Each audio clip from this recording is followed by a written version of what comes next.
حي على الفلاح.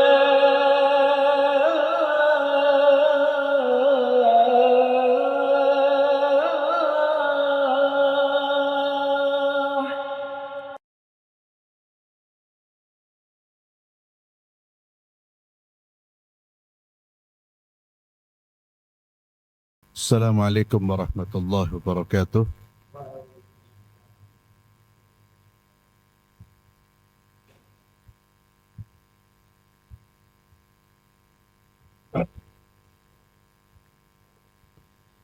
إن الحمد لله نحمده ونستعينه ونستغفره ونعوذ بالله من شرور أنفسنا ومن سيئات أعمالنا.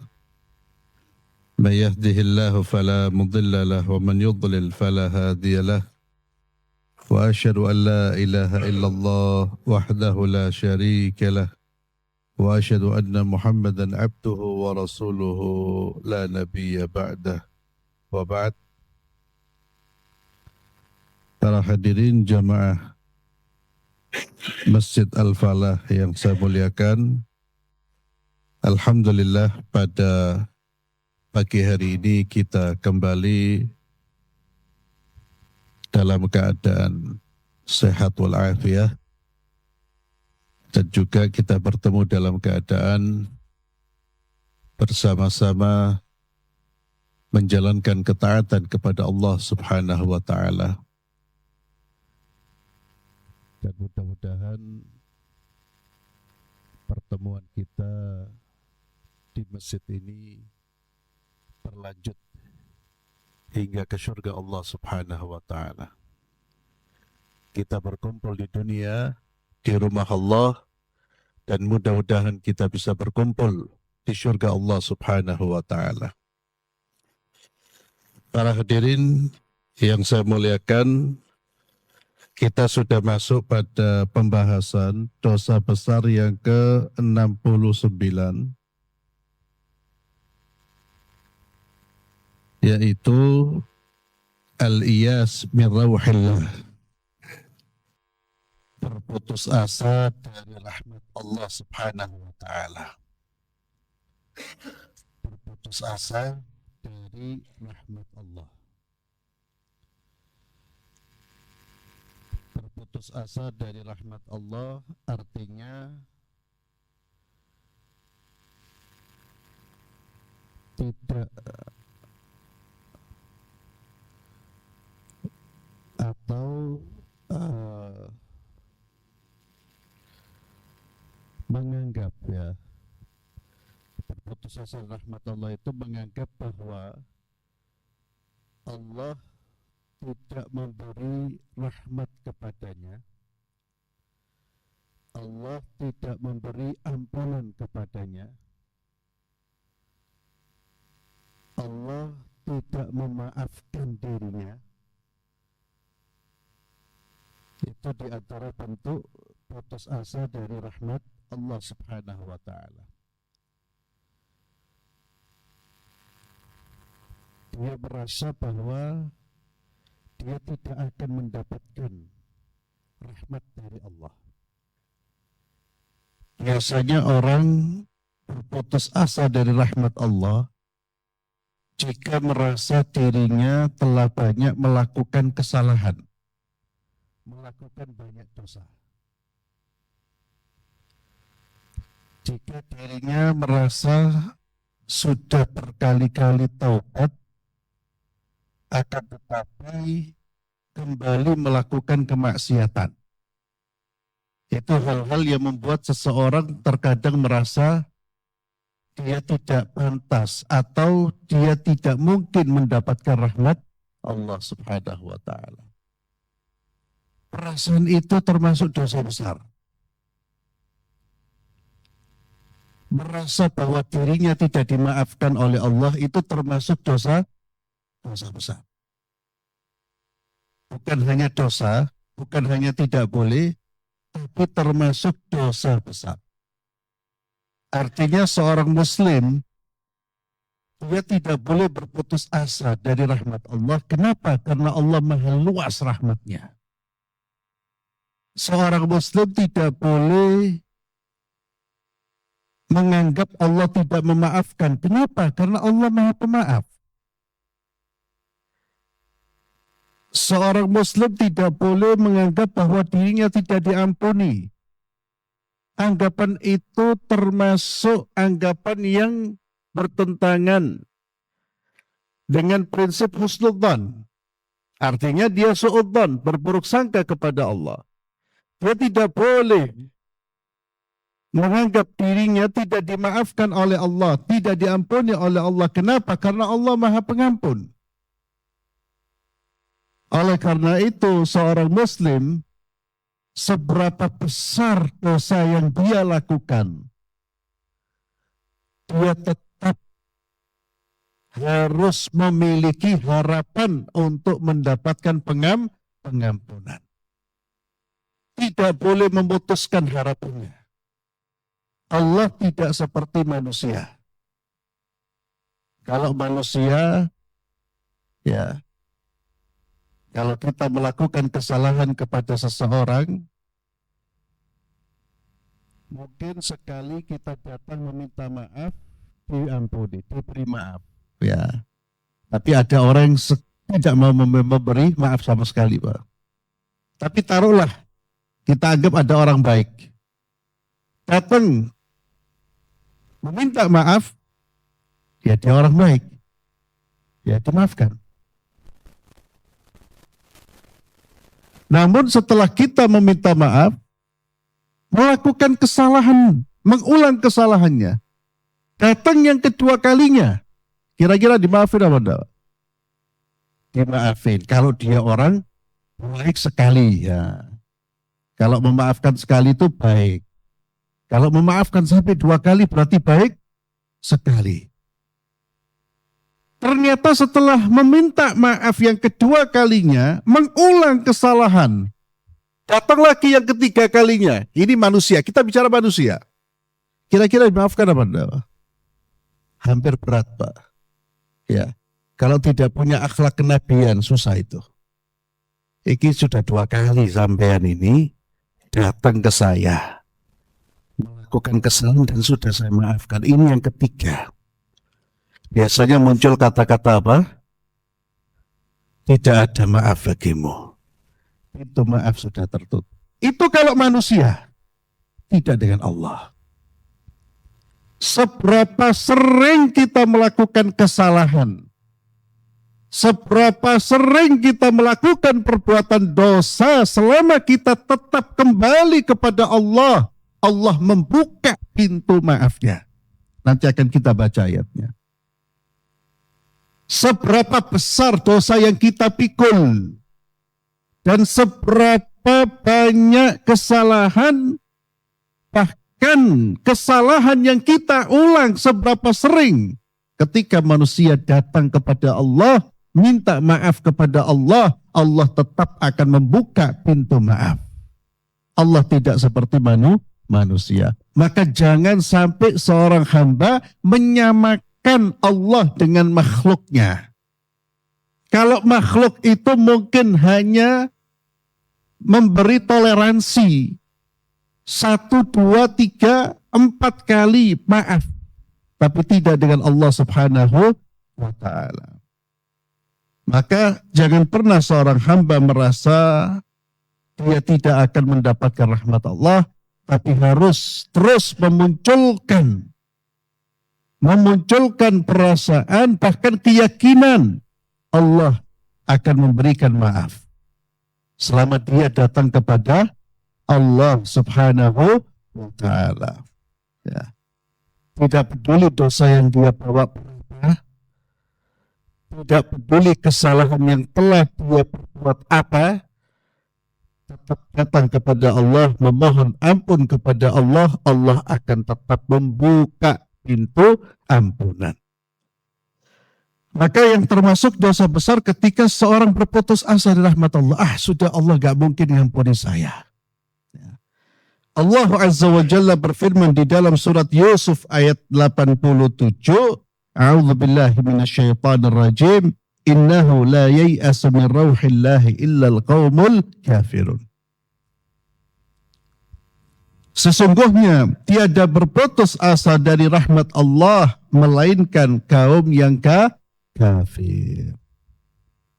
Artinya orang yang berputus dari rahmat, orang yang berputus asa dari rahmat Allah Subhanahu wa taala adalah orang yang ingkar terhadap kebaikan Allah. Orang yang tidak percaya dengan kemaha luasan rahmatnya Allah.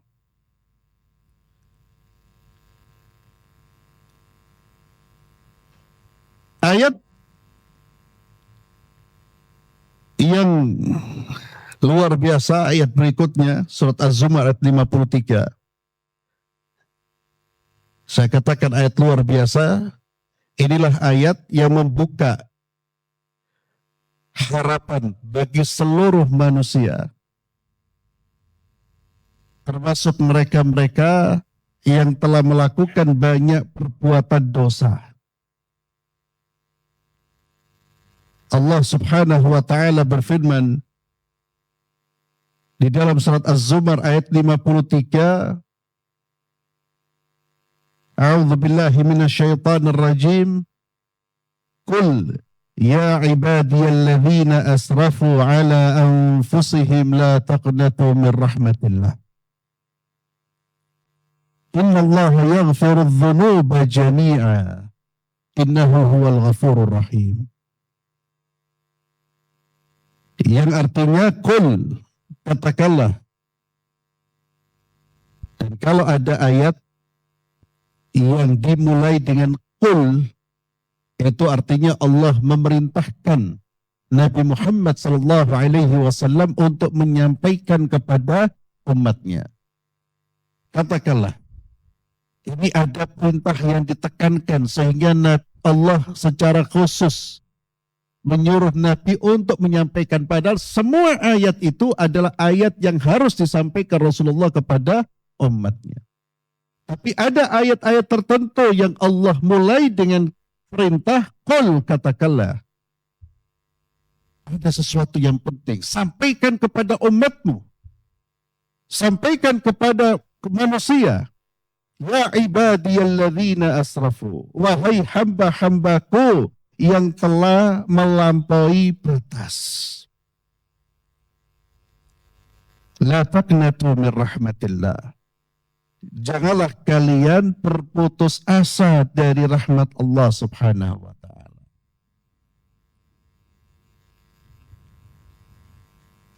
Ma'asyiral muslimin, perhatikan ayat ini. Bagaimana besarnya kasih sayang Allah kepada hamba-hambanya. Perhatikan bagaimana Allah memanggil orang yang telah melampaui batas. Israf. Asrafu. Asrafu itu melampaui batas. Dosanya sudah tidak terhitung. Dosanya sudah terlalu banyak. Dan manusia berbuat dosa dengan nikmatnya Allah. Betul apa tidak, Pak? Ketika kita berbuat dosa, dengan apa kita berbuat dosa? Dengan nikmat yang Allah berikan kepada kita. Ketika kita berbuat dosa dengan mata kita, maka kita telah menggunakan nikmat Allah untuk membuat Allah murka.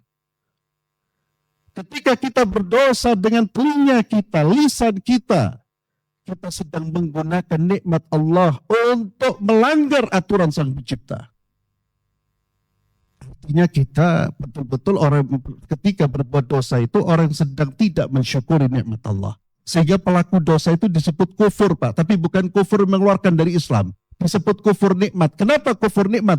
Karena dia menggunakan nikmat Allah dengan cara yang tidak diridhai oleh Allah Subhanahu wa taala. Dia tidak mensyukuri nikmat Allah, tapi dia gunakan nikmat Allah untuk bermaksiat kepada Allah.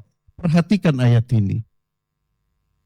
Apa panggilan Allah kepada mereka yang telah melampaui batas ini, Pak? Apa panggilannya? Allah berseru dengan panggilan apa? Ya ibadi, wahai hamba-hamba. Allahu Akbar. Wahai hamba-hamba. Allah tidak mengatakan wahai para pendosa. Wahai manusia-manusia kotor. Qul ya ibadi, wahai hamba-hamba. Hamba-hambaku. Panggilan kasih sayang, Pak. Padahal hamba-hamba tersebut tidak mensyukuri nikmat Allah. Menentang aturan Allah. Allah memanggil mereka dengan panggilan ya ibadiyalladzina asrafu la taqnatu min rahmatillah. Janganlah berputus asa dari rahmat Allah. Meskipun engkau banyak dosa, engkau banyak melakukan kesalahan, janganlah berputus asa dari rahmat Allah Subhanahu wa taala. Innallaha yaghfiru dzunuba jami'a. Sesungguhnya Allah Subhanahu wa taala mengampuni seluruh dosa. Dzunuba jami'an, jami'an itu semuanya, Pak. Innahu wal ghafurur rahim. Allah menyampaikan Allah mengampuni seluruh dosa. Allah tegas dengan menyebutkan nama-namanya, yaitu dua nama yang menunjukkan besarnya ampunan dan luasnya Allah. Innahu huwal ghafur. Al-ghafur itu yang maha pengampun. Rahim yang maha penyayang. Allah juga berfirman, wa huwa alladhi yunazzilul ghaitha min ba'di ma qanatu. Dalam surat Asy-Syura ayat 28. Dan dialah yang menurunkan hujan sesudah mereka berputus asa.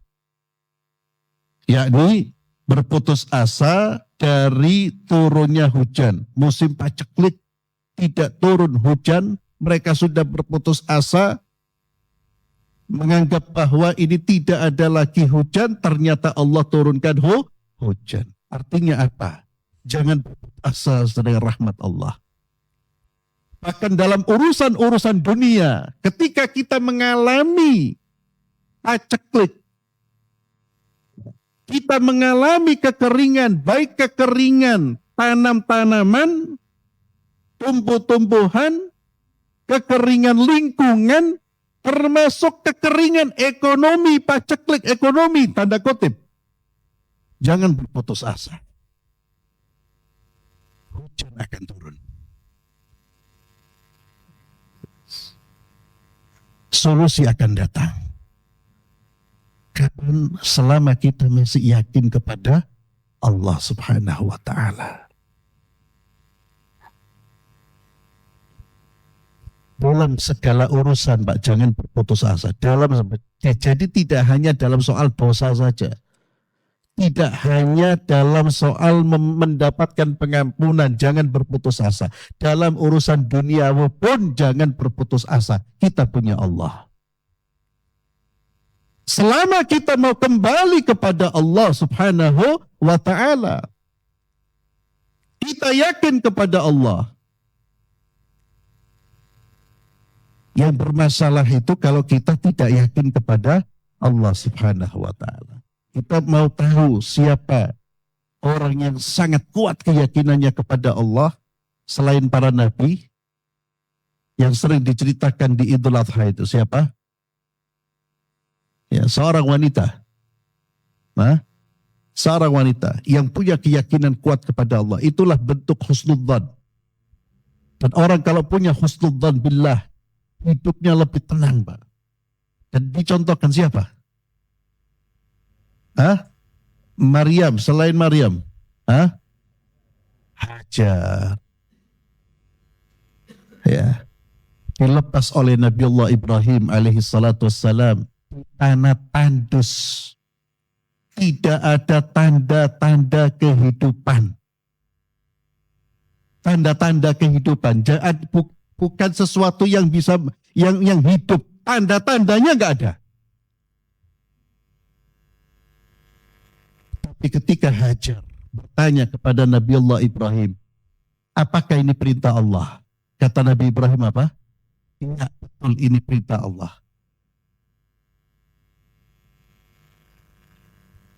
Apa kata Hajar? Kalau ini perintah Allah, Allah tidak akan menyia-nyiakan kita. Allah tidak akan menelantarkan saya. Itu namanya al-yaqinu billah. Keyakinan yang kuat kepada Allah. Secara kasat mata, dilihat dari penalaran manusia, logika manusia, perasaan, bahkan bukti-bukti yang terlihat, dah hidup orang yang berada di tempat seperti itu. Ketika menggunakan ukuran manusia, orang akan mengambil kesimpulan tidak akan hidup, tidak akan. Karena jelas di padang pasir, Pak. Kalau kita terlantar di tengah-tengah kota Surabaya, insya Allah masih bisa hidup, banyak warung makan. Ya, banyak manusia, banyak makanan. Kalaupun tidak pegang uang, kita bisa minta mungkin. Ini padang pasir, tidak ada manusia. Tidak ada hewan, tidak ada sumber air, tidak ada tanda-tanda kehidupan. Tapi dia yakin, kenapa? Ini perintah Allah. Kalau ini perintah Allah, Allah tidak akan menelantarkan saya. Dan keyakinannya Siti Hajar diiringi dengan apa, Pak? Ikhtiar. Ini penting. Yakin Allah memberi rezeki saya. Tapi tidur terus, Pak. Tidur terus. Tangi tidur, nongkrong di warung. Yakin saya, kita harus yakin Allah itu pemberi rezeki. Betul ucapannya sampean, perbuatannya sampean kurang betul. Yakin itu Allah perintahkan kita untuk menjemput keyakinan kita. Anda yakin Allah memberi rezeki, jemput rezekinya Allah. Siti Hajar, ini istrinya Nabi. Istrinya Nabi. Wanita soleha, suaminya waliullah, bukan waliullah. Nabi itu sudah di atasnya, sudah. Ini istrinya wanita soleha. Tidak duduk hanya dungo, Pak. Apa yang dia lakukan? Sa'i, ya sekarang istilahnya. Mondar mandir. Safa Marwah. Berapa kali, Pak? 1 kali? 2 kali? 3 kali? 4 kali, 5 kali, 6 kali, 7 kali, baru dikeluarkan sama Allah. Nah kita sudah ada ikhtiar, ada doa, bukan istrinya Nabi, bukan Nabi, jaluk besok bim salabim, Mbak. Ya, jaluknya habis, tak angkat tangan besok, inginnya semuanya sudah tersedia. Tidak demikian. Tidak berputus asa dari rahmat Allah. Apapun yang dia hadapi, dia melihat ada cahaya, ada solusi. Dia yakin Allahur Rahim. Dia yakin Allah akan menolong. Tapi ingat, keyakinan ini harus diiringi dengan apa? Ikhtiar. Karena itu menunjukkan kejujuran. Ma'asyiral muslimin, hadis yang terakhir yang disebutkan oleh Imam Az-Zahabi rahimahullah, dalil yang terakhir yaitu hadis Nabi, la yamutanna ahadukum illa wa huwa hasanul dhann billah.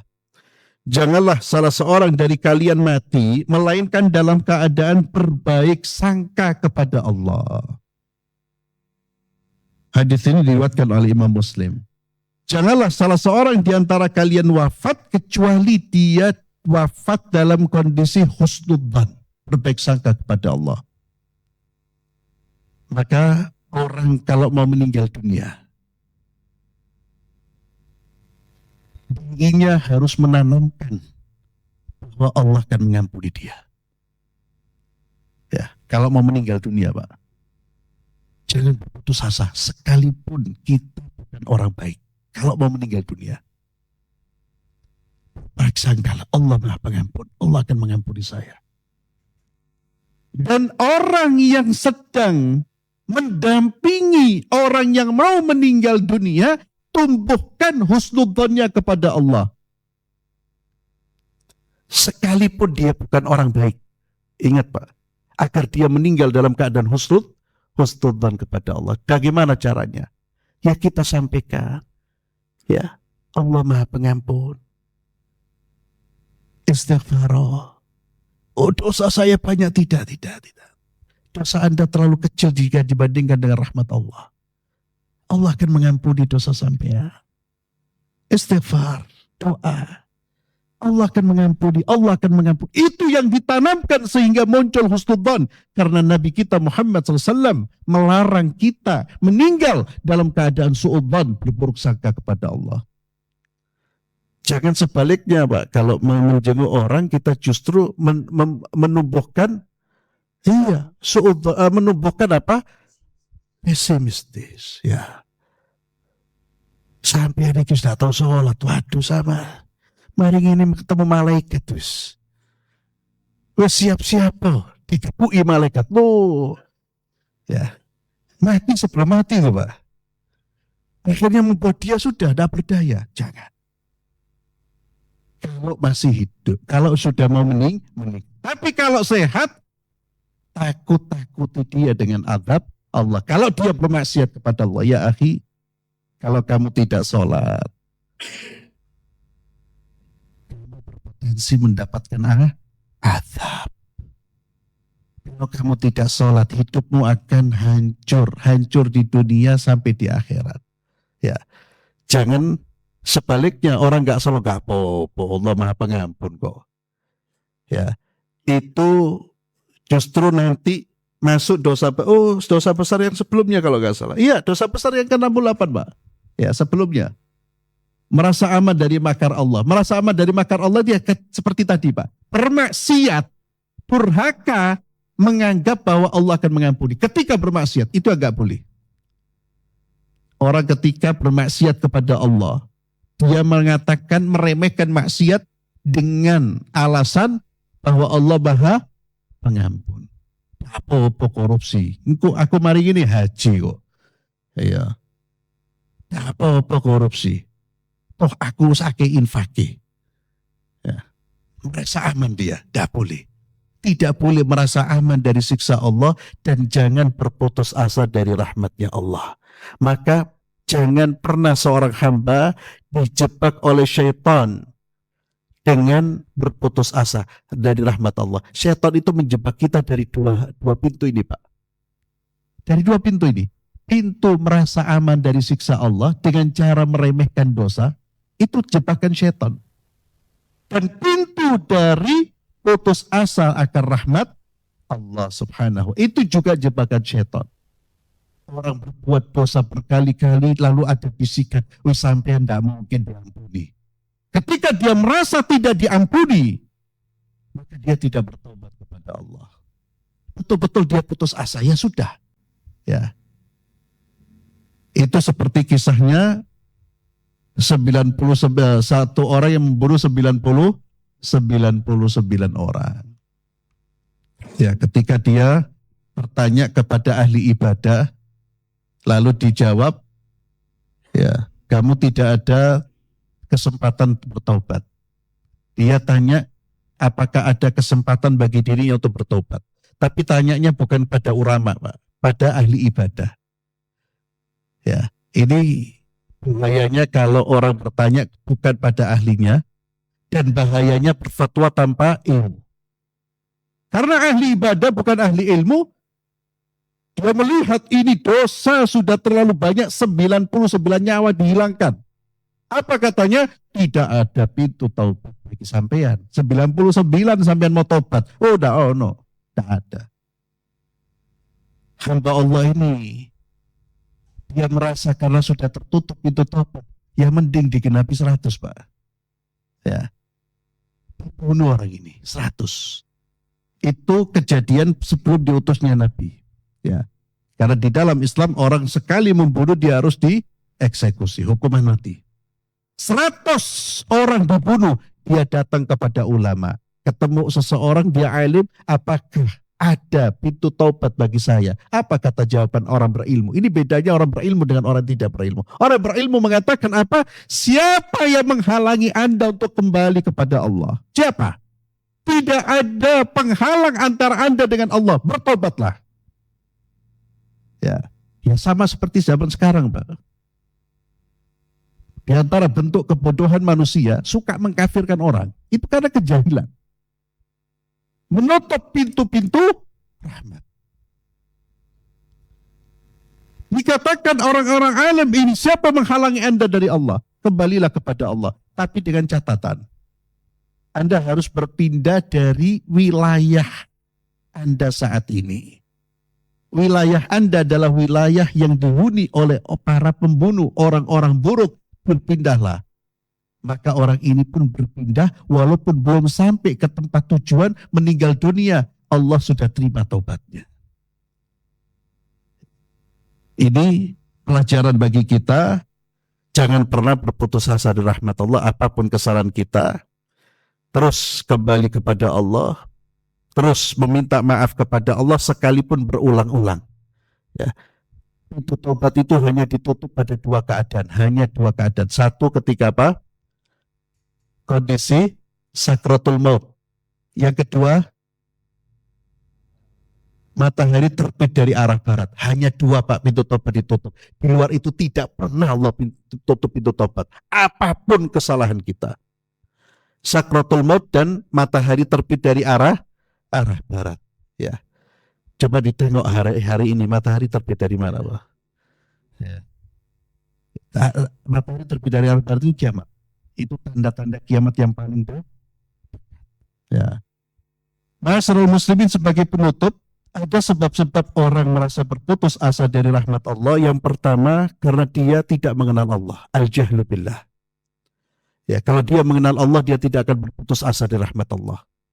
Kalau dia mengenal Allah bahwa Allah itu Rahim, Allah itu Rahman, ya, Allah itu Razak, Allah itu, ya, ini sifat-sifat Allah. Kalau dia kenal, dia tidak akan berputus asa dari rahmat Allah Subhanahu wa Ta'ala.